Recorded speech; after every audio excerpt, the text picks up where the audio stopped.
O Enem mudou. Agora os estudantes de ensino médio terão um número a mais de questões para se preparar. O exame deste ano terá 180 questões. Sobre este assunto, sobre o número das questões até 2008, eram 63 questões. Agora, então, são 180, divididas em 4 provas objetivas, mais a redação. Vocês acreditam que esse número é apropriado? Na verdade, em 2010 serão 200 questões, Andressa. 200 questões. Dividido 50 questões para cada uma das áreas do conhecimento, ou seja, linguagem, ciências humanas, ciências da natureza e matemática. E mais a redação do tipo dissertativo. Então, a gente que é professor, a gente sempre entende que quanto maior o número de questões, maior a chance do aluno, né, acertar. Daí o que acontece? Mas ela se torna uma prova bastante extensa e a gente já observou em 2009 que muitos alunos se sentiram exaustos e se sentiram prejudicados. Então é uma preocupação esse número tão grande de questões, né, porque eles têm um tempo reduzido, né? Então a preocupação maior é essa, a exaustão do aluno. Talvez nas próximas edições esse número de questões seja repensado. Havia uma discussão até que algumas pessoas estavam achando muito elevado, até eu vi em algumas fontes também, que falaram que seria reduzido então para 160 ou 180, mas a informação é que são 200 então. Nós temos a confirmação até o momento que serão 200 questões. Tá certo. Objetivas, 200 objetivas mais a redação. Mais a redação. Professor, o senhor acha esse número de 200 questões adequado?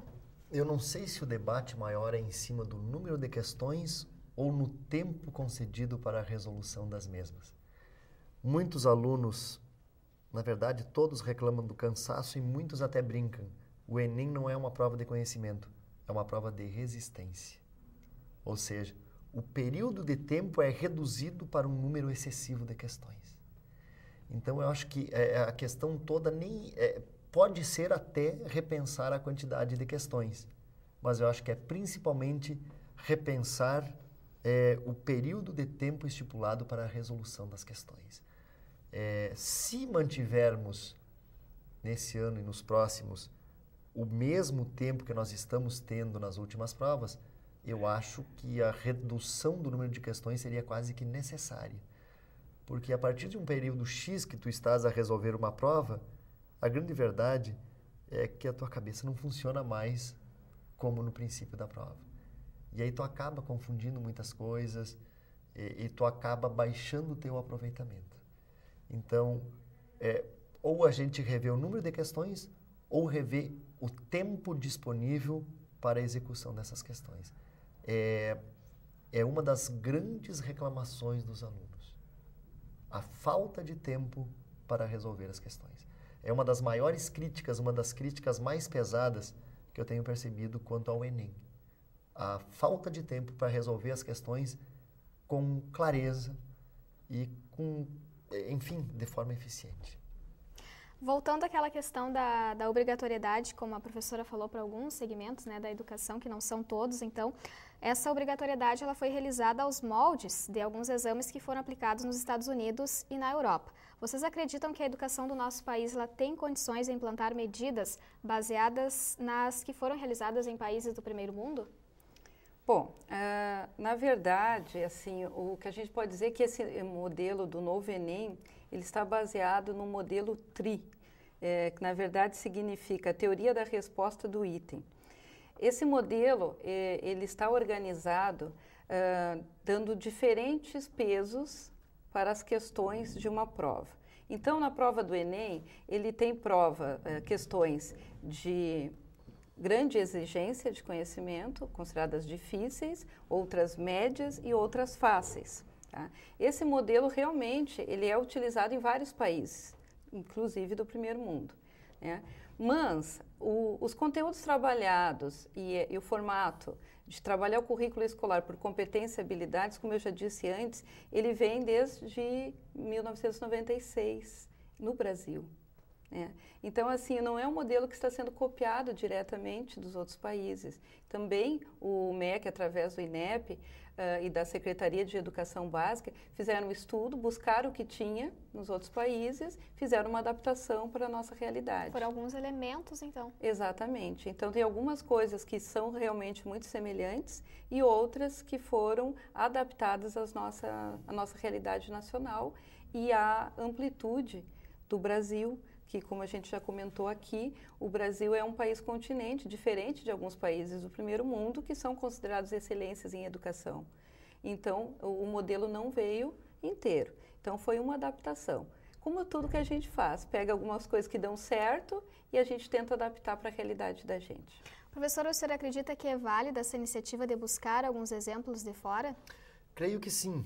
Quando os exemplos trazidos são exemplos que funcionam em outros locais, sempre é válido você retirar o que é melhor desses exemplos e naturalmente adaptá-los, organizá-los conforme a realidade que nos cerca. Como muito bem disse a professora, nós vivemos num país continental, onde nós encontramos muitas diferenças sociais e econômicas dentro do território. Como consequência, você não pode trabalhar o território todo de maneira igualitária. E por isso as adaptações que foram efetivadas.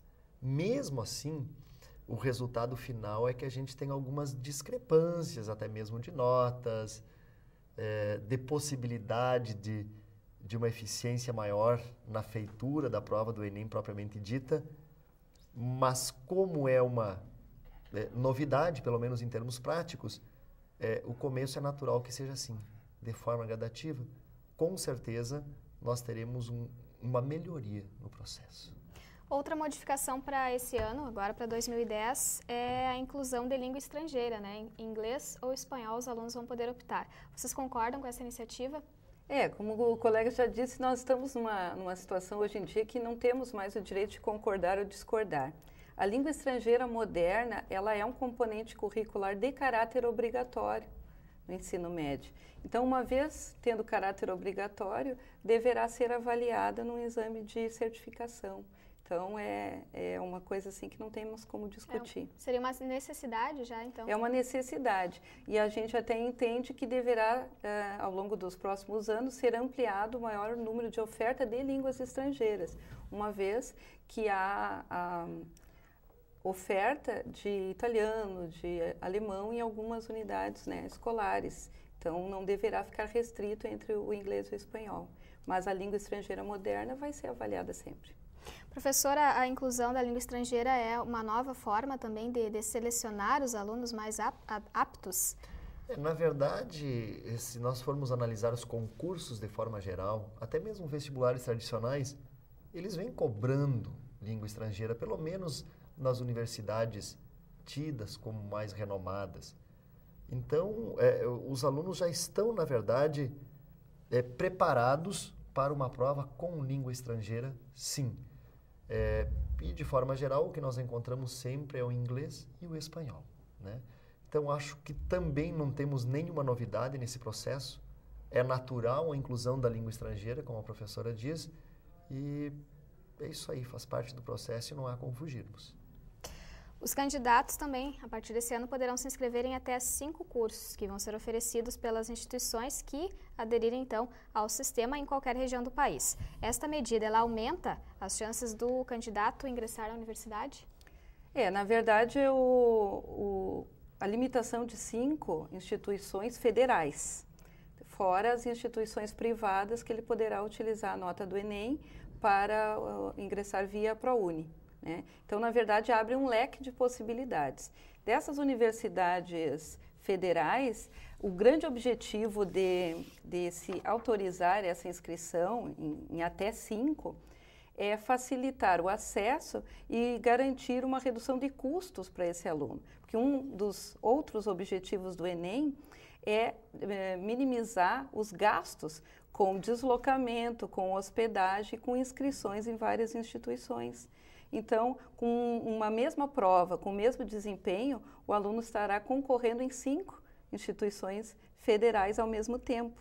E como o desempenho de todos estará online, ele poderá verificar nas universidades que tem o curso que lhe interessa e verificar quais são as suas chances com o seu desempenho de ganhar a vaga. E também analisar qual é a viabilidade dele cursar naquele local, né? Aqui no Rio Grande do Sul nós temos várias instituições que vão utilizar o Enem, mas o aluno do Rio Grande do Sul ele poderá se inscrever em outros estados também, né? Claro que isso facilita muito o acesso. Não garante, é claro que o aluno que conseguiu a vaga, vamos supor, um aluno de Santa Maria que conseguiu uma vaga em Santa Catarina, vai ter condições de cursar, mas ele teve condições de se candidatar àquela vaga, né? Então, com certeza, o acesso e a questão econômica é muito mais viável. Professor, o senhor acredita que esse número de cursos que serão oferecidos, ou melhor, optados pelos alunos... Possibilidades de opção. São válidos? São válidos, são válidos. É interessante que o governo menciona essa questão dos custos e menciona também que com estas possibilidades a mais, nós poderíamos ter uma migração maior de jovens dentro do território e, como consequência, um intercâmbio cultural, um intercâmbio... eles mencionaram bastante isso e era uma das propostas. Claro que, num primeiro momento, a gente tem todos esses benefícios. Num segundo momento, morando mais distante da casa dos pais, ele teria gastos maiores também.